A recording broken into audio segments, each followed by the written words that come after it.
سلام از حال هوای دم عیدی مزرعه ما. روزی 2 بار میریم لونه رو چک میکنیم به عشق پیدا کردن تخم قاز.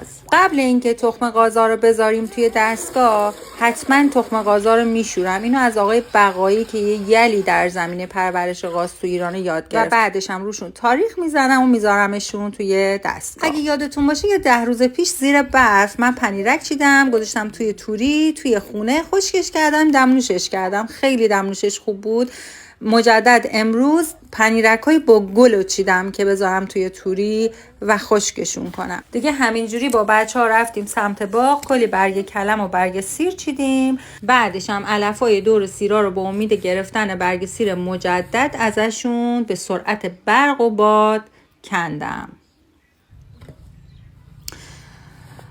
هرچی که چیده بودم و گذاشتم روی ایوون، رفتم سراغ لونه.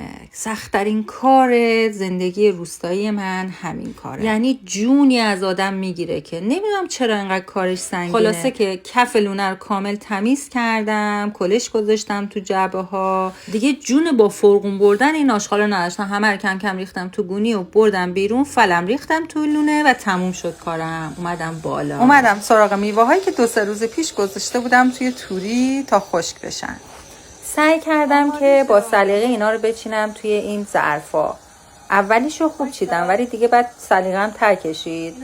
دیگه در همین حدی که میبینید من تونستم مرتب اینا رو نمیتونستم البته مرتب تر، ولی مهم اینه که هم خوش شدن هم خوشمزه شدن. خلاص اینکه خشکبار درست کردم.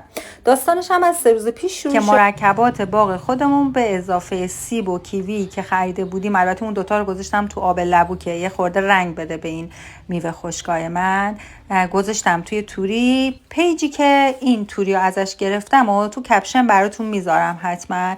توری من 6 طبقه است، بعد گذاشتمش تو اتاق، زیپاشم باز گذاشتم که قشنگ تبادل هوا داشته باشه، سریعتر خشک بشه. اینم نتیجه کار بعد 3 روزه.